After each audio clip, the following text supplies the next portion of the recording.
What is going on, everybody? Yeah, I am late to my own party. I know it's kind of wild, but it happens from time to time. So I'm here now, and welcome to the Sentinels of Liberty podcast. I am your host, Redbeard, fashionably late Redbeard, as I might be labeled. Yeah, I think this is maybe the first, potentially the second time that I've been late to my own podcast, but that's okay. That's the beauty of me running the podcast. um, yeah, so a little bit of housekeeping. I know I've brought this up. I'm probably going to hound on this for a little bit until September 4th, but September 4th, I will be having on Scott Horton. He will be coming back. We're going to cover some of the conversation that we never got around to from the first episode. If you haven't checked out the first episode, I think I could be wrong. I'm pretty sure it was episode 18. I could be wrong. I might have to. It was 17 or 18. I don't remember.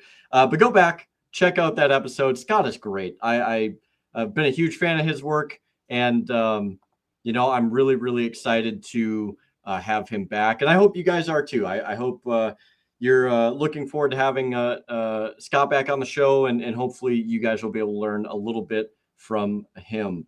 So tonight's podcast, what are we talking about? Well, hopefully not that I was late to my own podcast. I have to rip on myself a little bit.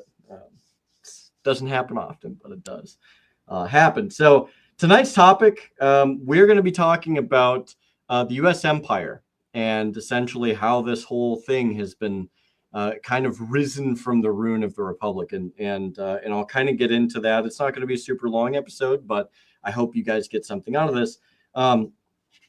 To me, I really do see this realm of an empire that just really started to come about. Now, I think many people are going to kind of have their different timelines as to where or when they think that this started. I would say in the very least, we started to see the ugly head of this empire really start to take shape and to form probably around World War I, World War II. And the reason I say that is because those are two very influential inflection points in our history. Prior to World War I, we got the Federal Reserve, which was a huge hit for liberty and a huge hit for a free sovereign country. And it really created a mechanism to be able to control and to manipulate and to be able to usurp not only the economic realm of how our country functions, but also in how we conduct ourselves domestically, but on a foreign level as well, moving forward. So I think around those times were really two pinnacle times that seemed to be when you really started to see this rearing of the empire head, if you will. There are some key foundations to kind of what you get with an empire. Historically, you have an empire that's very predispositioned to war. It's war all the time. All of the resources end up going to war, and whatever isn't allocated to war, it goes to the games to help you forget about all of the war that's going on.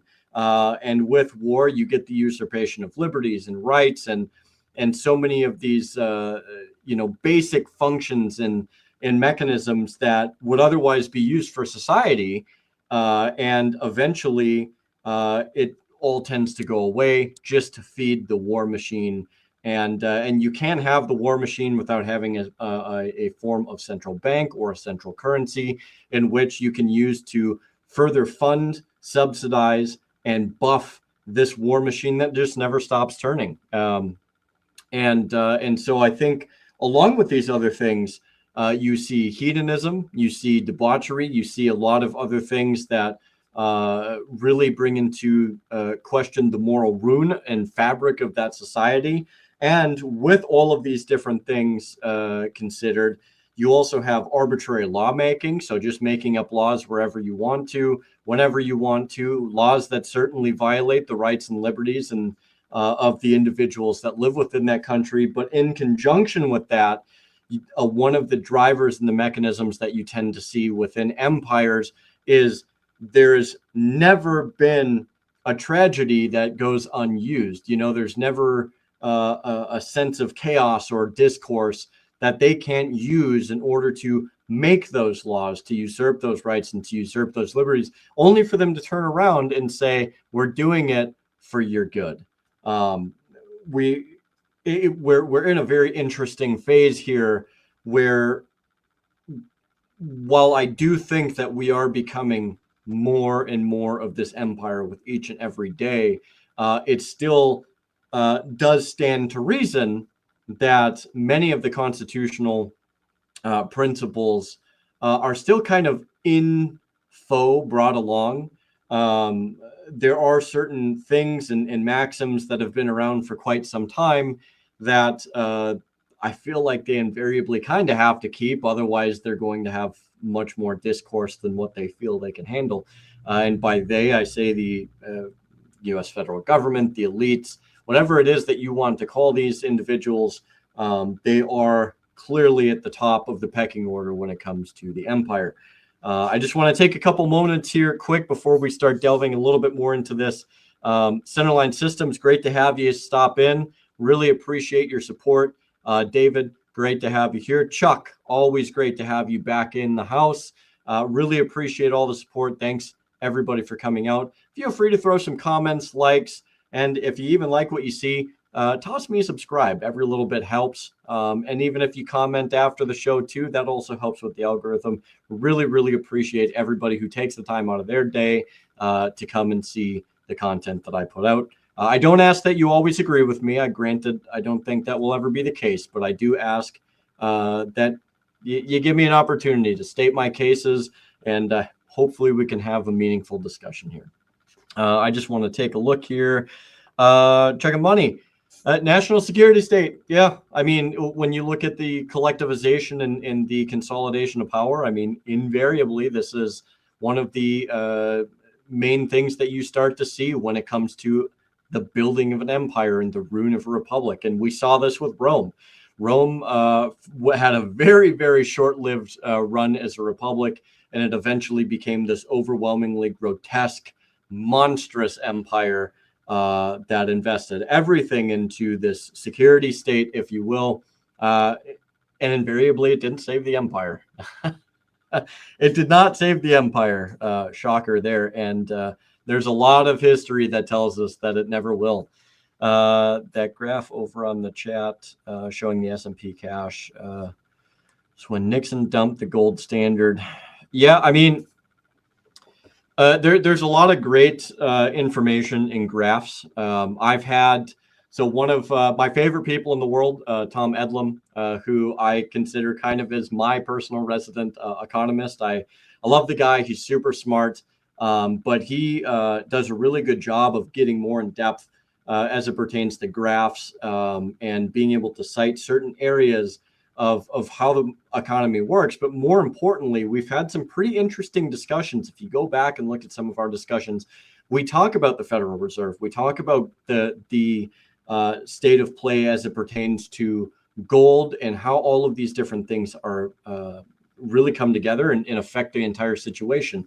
I'm not going to get super deep into that episode, but if you do have some time, go back and take a look at some of the episodes that I do with Tom. And I think he does a really fabulous job of being able to state the case, of why potentially something like gold and other forms of currencies are valuable, but also, moreover, helping provide the history and the context and understanding all the manipulation that does happen, why the Federal Reserve is suboptimal, and one of my favorite terms, and some of the things that we can expect to see and some of the things that we have seen. So I'm glad you pointed that out, Centerline Systems, because to me, it is one of those things to where when you start to go down that rabbit hole and you take a look at how the economy is dealt with and how it's treated and how it's used essentially to,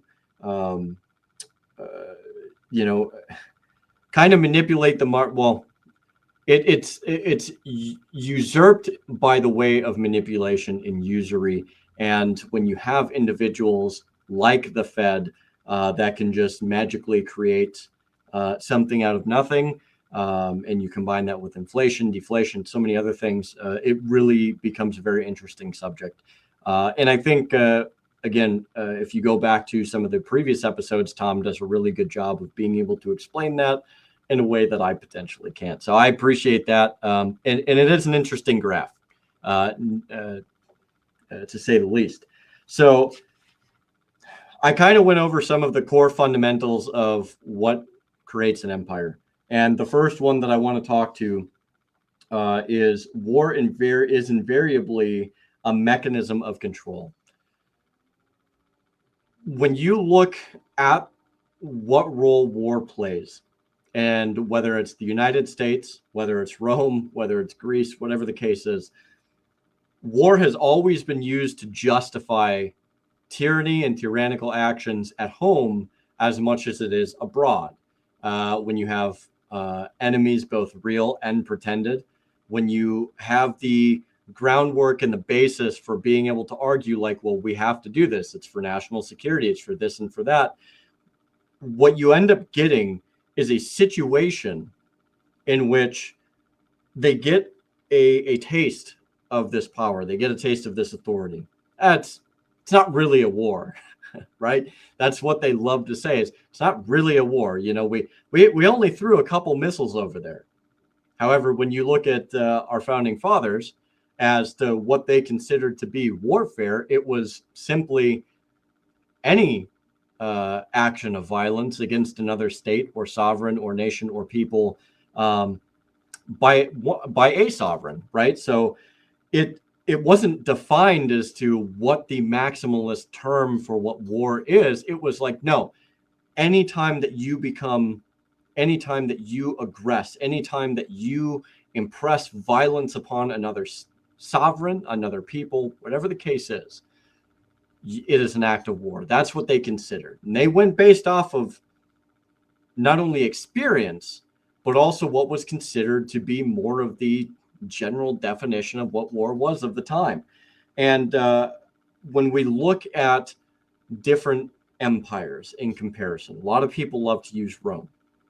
So I'll use a cop out and we'll look at Rome. Much like Rome, the United States has this ever growing vast realm of more war. We just keep dumping money into war machines. We keep dumping money into weaponry. And it seems as time goes on, as it has gone on, there's always more of an argument to go to war than there is to go to peace, to go to trade, to go to negotiations, to be able to deal with people in a diplomatic sense. There's always tends to be this realm of justification.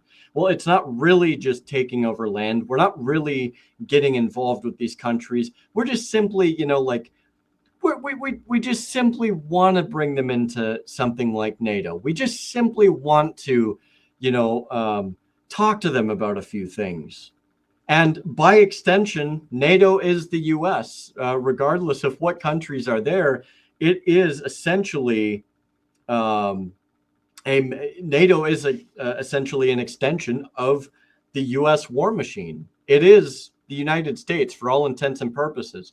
There's a reason why when you look at a country like Russia and they have concerns, and you look at all of the provocation, you look at all of these things that built up to 2014, the Maidan coup in Ukraine, you look at all of the current conflagration that's going on right now, all the way up into Alaska, and everything that's gone on. One of their primary arguments is the expansion of NATO.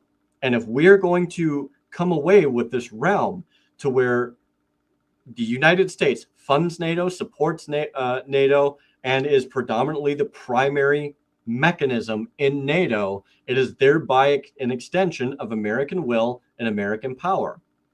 Now, when we consider this, the argument then becomes that the American empire is trying to expand into Europe.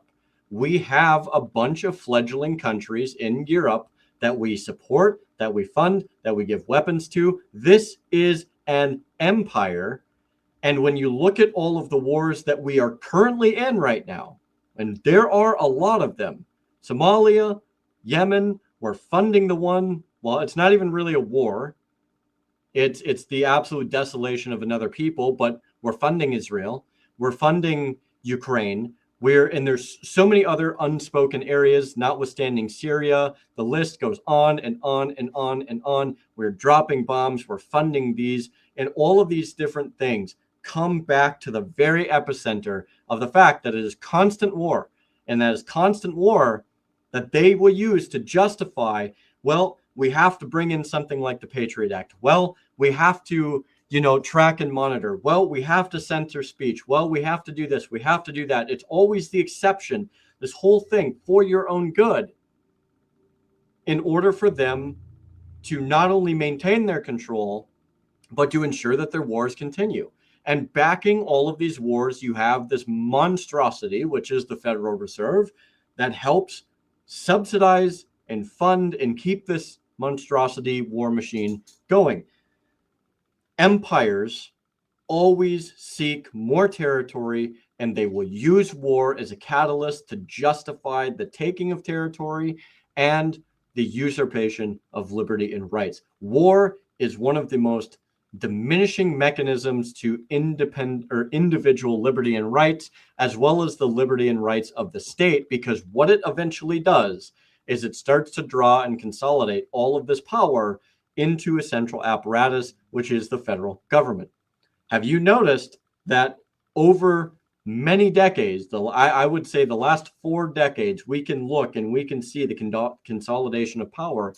And when you see how the states are in comparison to the Federal Reserve, you've seen the role of the states, even beyond several decades, you've seen the role of the states become very diminished, despite the fact that the states have more inherent authority and power than the federal government is supposed to. Their role is becoming more diminished. The federal government's role and power and size and scope and scale is growing more and more and more. They're assuming more undelegated powers, more undelegated authority, such as you get with war. And in conjunction with this is why there's so many people that are vehemently supporting bills that are built up and surrounding essentially things like Defend the Guard. Defend the Guard is a huge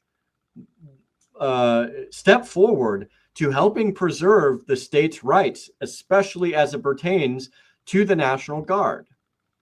Now, if you can take and retain the National Guard and force the federal government to constitutionally declare war, now you're taking a mechanism away from the empire and you're putting it back into the control of the states, which invariably brings it back to the control of the people. You have to divest from the empire if you want to stop the wars. The wars drain us of blood and treasure, and it absolutely exacerbates so many of the other problems that we face today. War is a terrible mechanism. It's one that is used far too whimsically. It's one that is thrown out far too often, and we seem to never get away from it. It has become an obsession. And I'm here to tell you, when you look back in history, any empire that's ever existed that started to lean and subsist on war is one that is becoming within the death throes of itself. It becomes a foundational point of any empire that is dying. Perpetual war and the perpetual need to inflict violence upon other people to get your way and to get the things that you want. This is not indicative of a republic. This is indicative of an empire. And I think this is an area that I can't talk about enough. I think it's very important to talk about it because invariably what you see are the mechanisms of war that we use against our enemies. They do come back here. They always will come back home. The same implements that they employ abroad, they will bring back home to employ upon you. The same methods that they employ abroad, they will bring back home to you. The same things and the gear and the weapons and all of these things that we use abroad invariably come back to us, whether it's psychological warfare, whether it's cyber warfare, electronic warfare, whatever it is that you want to say. And we have seen this. They are bringing these things back home. They are spying on you. They are usurping your liberty and your rights. And they will kill you to make sure that you fundamentally understand where you lie. This is an empire, make no mistake about it. And as much as it hurts me to say this, what we have left of a republic is not the republic itself, but it is the principles of the republic that remain in each and every person, and unfortunately, the documents that still exist today. Now, the true republic, the true principles of liberty live on within us, with or without those documents. But we have some marking, some point that shows that we still have some semblance of a republic. But as it stands right now, we are an empire. So I just want to take a minute here, go down the comments. Yep, the balance of power between the states and the Fed have been turned upside down, and both sides like it that way. It is a very interesting situation, right? So the federal government loves this because of the fact that they get to consolidate and control more aspects of everyday life. They get to control and consolidate more power, more authority. And the states like this because it creates a sense of dependency. They don't have to do as much. They don't have to be as responsible. They can always call in the federal government to solve their problems. And unfortunately, both of these things overwhelmingly hurt the very people that live in those states and live across the country. This is a very diminishing disposition, and it is reprehensible that we have allowed it to get this far. So great comment there. Look at law enforcement, government agencies, media, 100%. These are all mechanisms of war. These are all implements that you get as a result of war. You look at how all of these things are weaponized, and they are weaponized, and they have been used against you more and more as time goes on. You look at the manipulation of the media, the propaganda campaigns, the gaslighting that they put forth to get you to come over to their side, to see things the way that they are. And on top of that, we have seen the absolute abuse of things like SWAT teams, federal agency SWAT teams in particular, to go and just attack whatever it is that they don't like. And if they're not going to do that, then they will haul you in and they will put you in a prison somewhere in the United States, or perhaps not in the United States, depending on how lucky you are, and nobody hears from you again. They will do everything they can to intimidate you, to suppress what it is that you have to say, what it is that you have to share, and you better not hold a disposition that is contrary to what the empire wants. Otherwise, they will come down on you. And if they can't get you physically, they will do everything in their power to destroy your life in many other ways, whether it's economically, social-wise, whatever. Very, very powerful mechanisms of the warfare state and the greater realm of the empire. So that's also another great comment. And I just want to bring up one more here. And just like every empire, all of the officials do only what benefits them the most politically, financially, socially, etc. 100%. We've seen, everybody loves to talk about Rome, so I'll use Rome. But in the end of the day, if you look at the patterns, and I'm a huge pattern guy, right? You see the same patterns arising. You see the self-serving. You see the consolidation. You see all of these things that Centerline Systems has just brought up. Bro, you're killing it. Great job in the comments here. But you're not wrong. It all follows a distinct pattern, and we have to wake up to it. The warfare state, the warfare arm of the empire is strong, very much alive, and will consume everything that it possibly can with the assistance of things like the Federal Reserve. And so we can't overlook this. It is one of the core fundamentals for an empire, a dying one at that, but an empire. So what does the old saying say? Never let a good crisis go to waste. Creating crisis and to create necessity. Tragedy doesn't justify usurpation. In the end of the day, how many times have we seen this government, the United States government, utilize and harp on and run basically till it's completely dry or till there's no more utility in it, a crisis to push whatever agenda it is, whether it's disarmament, whether it is more laws, especially more arbitrary laws that will invade your privacy, make up this excuse that it's for national security, to be able to look into what your bank accounts are, to try and control you fiscally, economically, and budget-wise, to be able to haul you in and ask you questions as to, well, why is it that you took out more than X amount of money? That seems quite suspicious. How dare you have that much money in your bank accounts? There's so many things that they will try to use to justify this invasion of privacy. The Patriot Act is a fantastic example of this, notwithstanding things like the NDAA and et cetera. But when you look at the Patriot Act, we had what occurred on 9/11. Shortly after 9/11, you saw something called the Patriot Act come into play.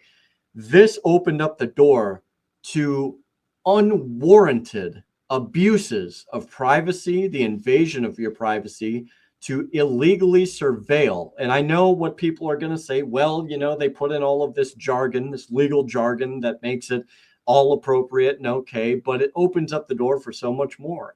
Being able to just take your information, to utilize it. This opened up the door furthermore for companies like Palantir to come in and to work with the US federal government to create systems that can help identify you with scanning technology, being able to figure out what your social media footprint is and your footprint on the internet. You have no privacy. As a matter of fact, your privacy is absolutely raped at this point.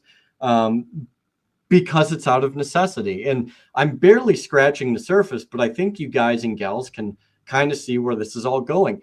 Any empire, especially as it pertains to war, is going to create a crisis or utilize a crisis to justify further usurpations or inroads to taking away your rights and liberties. And they'll say this by saying, well, we need to have more security. We need to be more secure. We need to make sure that nobody's a terrorist. We need to make sure that everybody isn't breaking the law, or whatever their stupid justification is. One of the facets that we're quickly coming up on, notwithstanding all of the horrible tragedies as it pertains to wars that this country or this government has waged across the globe, but now we're looking at one that's looming just on our border, which is war against the cartels. And I talked about this for quite a while last Thursday, and I'm here to tell you that them utilizing the crisis, and don't get me wrong, there is a crisis here. There is a drug crisis. There is a violence crisis. But they are going to utilize that crisis to walk us in to a war. And that war is going to have consequences. That war is going to have blowback. And what do you think is going to happen when that blowback comes, when those consequences come? They will use every way and mean to justify some form of creating and consolidating far more control with every single day that goes by. If this does happen, for anybody who lives on the southern border, or any of the borders for that matter, I am going to be very, very concerned for you. And I will be shocked if at some point we're not starting to see curfews implemented, because they're going to have to justify, well, if you're out past a certain time, you must be up to no good. These are the types of things an empire does. These are the types of things that are created when you have an empire, is this justification, the use of crisis, this using of tragedy and the using of events to usurp the rights and liberties of the people. And only do you see the most egregious examples of this and long-lasting examples of this in something that is a self-sustained empire. Now, we all know that empires do crumble and fall. History tells us this. Patterns tell us this. There's no guarantee that it's going to be tomorrow. There's no guarantee it's going to be 250 years from now. But we are in an empire scenario, and it's important to identify these things. With all of these, you have arbitrary laws. Again, you can look at something like curfews. You can look at just a ton of the traffic laws. I mean, you have laws for victimless crimes. You have laws for things that people should be getting help or recovery for, and they're viewed as a criminal as opposed to somebody who needs medical attention, for instance, right? There are laws on the book, just ridiculous laws on the books, especially as it pertains to the way that we go about and live our lives as it pertains to how we set up a business, the regulations, and all of these other aspects of controlling and arbitrary functions of what they say the government is supposed to do. None of these things were supposed to be implemented in our republic, and our founders understood this. But unfortunately, we went from the ruin of a republic into an empire. And what does an empire do? The empire's got to get its cut. The empire's got to be involved persistently in business, in freedom of movement, freedom of association, who you talk to, when you can go out, when you can't go out. We saw this during COVID. You know, you can't go to church, but you can go to a strip club. I mean, that makes sense, right? You know, if that's not one of the bigger portions of what an empire does and the power that it brings to bear, I don't know what is. The idea that they can tell you and dictate to you when and how and where you will do things is fundamental and center to what an empire is. I'm going to read a couple comments here, but it is amazing because when we step back and we look at these things, the more and more the argument is built that we are living in an empire. And it's notwithstanding the fact that we have a government that is pushing under so many scandals. We have a government that's trying to hide things still persistently, like Epstein, which is a huge issue, a fundamental issue to the integrity of this country. And you have people that are working on behalf of other countries to try and help them save face. We have laws on behalf of other countries in certain states, in certain areas at this juncture, to where you can't say things that are necessarily bad or considered, you know, by some anti-Semitic or whatever the case is. Your freedom of association as a business could affect your state, which is absolutely ridiculous. I thought we lived in a country where we were free, a liberty-oriented people, but that's not the case. When you have other countries coming in and being able to influence your politicians and being able to provide or posit the outcome that's going to be beneficial for both of them, I'm here to tell you it's not you. You don't live in a republic anymore. You live in an empire. This is the way the empire conducts business. You are last. You are not first. And I made an episode about this to where we have become second class, even third class in some cases. There is a class system here, and you are not here. You are right here. So identifying what these issues are and where we are at is fundamental to being able to try and find a way forward.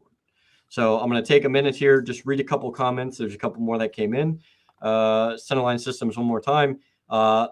Every bill should have negative in the title instead of protect our, have the negative in the title instead of the protect our children stuff. For example, welcome to the, hey, this is either legal or a good idea bill. Yeah, and not only that, though, but we also used to have bills or legislation that were single issue. That is the other problem. We are no longer in a single issue situation. We are in a situation to where it's cram as much crap as you can into this bill or legislation and then see what happens. And we'll keep as much as we possibly can. This is their way of being able to work around having to create an excuse or create an explanation as to how did that thing get in there? You know, but we need it now because it's already passed and we know that it's detrimental, but it's not a big deal. That's a great point.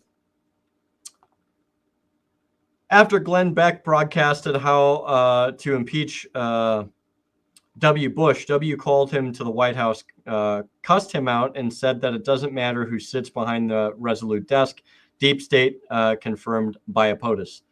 Yeah, it's I mean, this is something that we've known for a long time. And unfortunately, it's more than just necessarily the deep state. We have other countries who have people here influencing how our country is run. And I've never held back about this for the most part, but I will say that Israel fundamentally is one of the most invasive, most involved, and most usurious countries as it stands right now, that has more influence on our politicians than any other country in the world. They have literally gotten laws passed in states regarding what you say about them, whether you can or can't boycott them, who you buy and sell to. You have a government that is bent over backwards for these people. And might I add that the Mossad in the Israeli government have stolen so many secrets from us, secret things regarding weapons programs, national security secrets, and they've sold them around the world. So let us not make a mistake by this. Like, they are one of the most influential governments and countries as it pertains to how we run. They're not the only one, so I'm not going to say they're the only one, but they are one of the biggest. And it does merit to say that, because if that's the pull that they have over our elected officials, the people that we supposedly cast a ballot for, then where does that leave you? You're not involved in the process anymore. You're just expected to go eat your food, go to the circus, whether it's a gladiatorial arena or whatever equivalent that is for our day-to-day life, watch the circus, go home, wake up, work, consume, go to the circus, do it all over again. This is the expectation. This is what Rome did. All while they turned the war machine and justified every single abuse against their own people and the abuses against people of other countries and nations and all of these different things. Like, this is the empire tit for tat. We have to be very aware at this point of where we stand. And I think we stand in a very, very precarious situation in which, when you look at all of the mechanisms that are at play, it may be harsh. Perhaps I'm wrong. Perhaps maybe one of my other guests, perhaps when I have Scott on, which I'm going to actually, I'm going to kind of have part of this conversation with him, because I'd love to hear what his position is. But to hear what other people have as an analysis to this, because this is my opinion. This is what I see. This is the pattern that I've accumulated after studying, researching, looking into these things, evaluating the behavior, looking back in history, seeing what the pattern presents. And the pattern presents we're an empire. Somewhere along the line, the republic is in ruin. We missed the exit to stay a republic. Now, all of that being said, I know it's a lot. I'm not going to drag this out much more. I really kind of brought this to you guys because I want you guys to take some time and think about this, and perhaps put it in comments even after the show. Let me know what you guys think.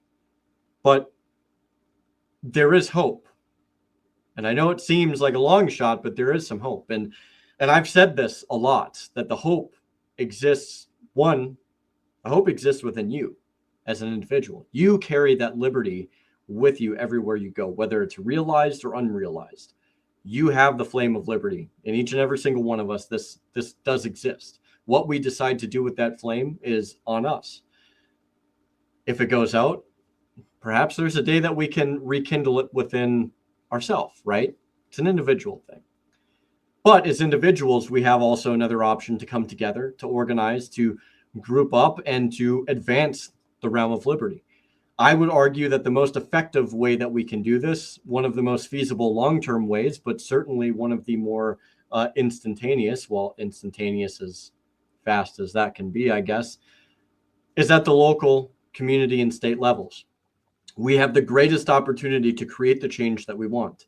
They're more immediate issues. They're issues that will affect us more in the day-to-day than typically at a much larger scale in the federal realm. It's not to say that you shouldn't advocate and you shouldn't let your voice be heard and you shouldn't do things to help fight against the federal monstrosity. But what I am here to tell you is you cannot forget about your states and you cannot forget about your communities. These are vital areas in which we can really fight the empire. We can try to bring back that sense of a republic. We can create a better future for our children, for our posterity, for the people that come well beyond us. This is a fundamental area that we have to come together and work on. If we want to restore liberty, if we want to restore rights, if we want to change things, if we want to be able to have better trade, better commerce, better bartering, a better future in general, we have to start it here at the community level. It's got to be liberty at the local level. This will be the most effectual way, Because once you have a good foundation, a good base that is set in liberty, doesn't mean everybody will be that way. But if you have a good base and foundation, you can then take that moment, that situation, and be able to build from it, to be able to work from it, to be able to build the apparatus that's going to help spread this, these set of principles and liberty to the state level, and hopefully beyond that at some point. But the fight for liberty is perpetual. We must not relent and we must not give up. We have to teach the next generation how to fight, how to do it smart, not always hard, how to be smart about it, how to be prepared, how to take care of each other, and how to pass on values, and to be able to, create a good society and a good generation of people that come after us to support these ideas and principles. That is our job right now, is to make the wins at the local level, to raise a generation that comes after us in the best way that we can, to help each other, to support liberty, to support each other, and to make the changes that we want to see. We're not dead yet, right? Even the people that are, older, you guys, look, you're not dead yet. You still have the opportunity to make a difference. Sitting on the couch and doing nothing is not going to make that difference. Get out there, talk with people, exchange ideas, have conversations, but more than that, learn, open a book, educate yourself. As Rebecca Whiting said, opening a book and opening yourself to more information, perpetually learning, is one of the most powerful things that you can do. Becoming more self-reliant, spreading those principles and those ideas, and bringing people together to do that. Look, you don't have to shoot for 20 people in a week or a month or a year. Just go with 5 and build from there. This is the way that we start taking liberty back. This is the way that we start to make changes. This is the way that we lay the groundwork for those that come after us. If you want to fight the empire, this is how you do it. This is the way that you go about doing it. Now, I don't have all of the ideas. I certainly don't have all the blueprints. I certainly don't have all of the answers. But what I can tell you is that this is a way that you can do it. It is an effective way. History tells us that this is an effective way. The pattern of history tells us this is an effective way. So we have to do this. We have to be active. And we also have to understand, we have to take this moment, we have to evaluate, what is it we have to lose? Are we comfortable with losing it? Is that comfort of not losing it, or is that realm of not losing our comfort greater than our children losing their future, than our children losing their liberty, than our children being subjects or slaves to the next administration that comes down the road, that uses the crisis, that uses the excuses, that foments perpetual war? What is it that you want? Are you going to condemn and damn your future and your posterity to these things? Or are you going to be involved and make this happen? Make the change happen that you want to see. That is what I posit to you. This is one of the most important things. Is one, I like the realm of the 12-step program, and how one of the most fundamental parts of it is, first off, you have to admit we have a problem. We have a problem. We absolutely have a problem. So now that we recognize we have a problem, now that we recognize kind of the situation that we're in, we can now move forward. We can now do something. So I challenge each and every one of you, after getting done with this, listening to it, whatever the case is, go learn something. Go learn how to get involved. Ask people, ask questions, get involved with the American Liberty Caucus. If you're in Minnesota, reach out to the LP Minnesota. People who actually kind of care about liberty. There's more than one choice. There's more than 2 choices between Republicans and Democrats. We got to stop acting like that's not a thing. If you want change also, then you can't just keep supporting the same thing. You might as well just put shackles around your neck and your feet and your hands, if that's the way that you're going to go about it. If you want something different, you can't keep doing the same thing. If you're not making the effort to go and reach out and to contact people and to be involved, you're just going to get the same thing. And unfortunately, there's too many people that don't want to be involved. There's too many people that don't want to get involved with an organization. Oh, well, like nothing's going to come of this. Well, how do you know? There's so many people that say it's so easy to just sit here and, well, nothing's coming of this. It's all, nothing's happening.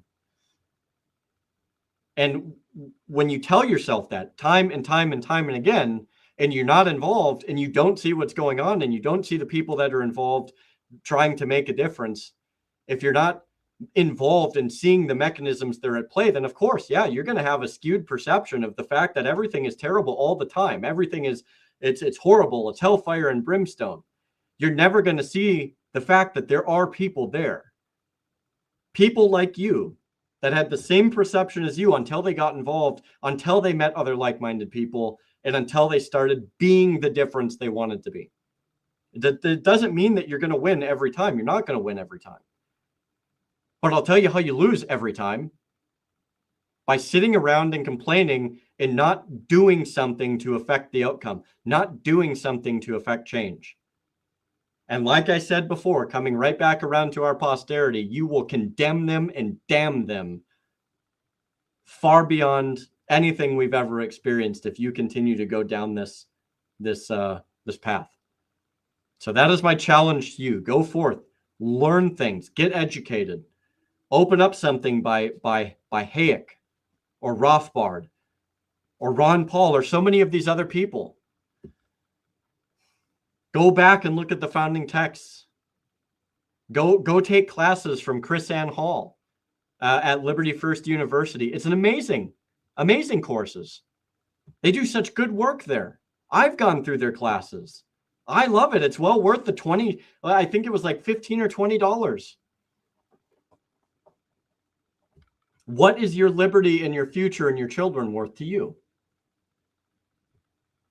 So if you want to fight the empire, if you want to get over this, if you want to be a little bit more free tomorrow than you are today, this is how you do it. Not sitting around. And on that note, I appreciate everybody stopping in. Thank you so much for taking some time to watch my content. If you are new to the content, go back, take a look at some of the other videos. I think I have some pretty great guests. And if you haven't had the opportunity to look at those videos, go see what people like Tom and Rebecca and Sean and Blake and Scott Horton and Centerline was even on, Mark, all of these people have a wealth of knowledge to be able to extend to you and a wealth of knowledge to be able to share with everybody. And we all come from somewhat different backgrounds, but the fundamental thing that we all share is the love of liberty. And I will tell you, I really do appreciate everybody who does come in here, that supports the show, that takes the time out of your days. Thank you so much. Thank you for everybody that comments. Thank you for everybody that throws up a like. For any people that subscribe, thank you so much. You support the show. You keep it running. You help me get my reach out a little bit farther. Like I said, I don't have all the answers. I certainly don't know everything, but I'm trying here. I'm trying to bring as much truth as I can to you, bring as much information, bring as many facts and the light of liberty to the best of my ability that I can. So thank you so much. And we will see you on Saturday. Still not sure what I'm going to do yet on Saturday. I've been tossing around a few ideas. So stay tuned for Saturday. I will be airing Saturday at 1700. So for those of you that aren't familiar with my schedule, it's every Thursday at 1800 Central Time and every Saturday at 1700 Central Time. So if you are not familiar with that, there's my schedule. I can even throw it in the description below just because, I'm a nice guy. And I'll throw some links in the description below too for areas that you can go get some news sources, read, educate, do all of these things. I'll have to let this buffer a bit, but I will get those down there either tonight or tomorrow. So be on the lookout for those. Thank you everybody for coming out. Really appreciate the comments. Really appreciate everybody's support. And I will see you guys and gals on the next one Saturday. Have a great rest of your evening. And go with liberty.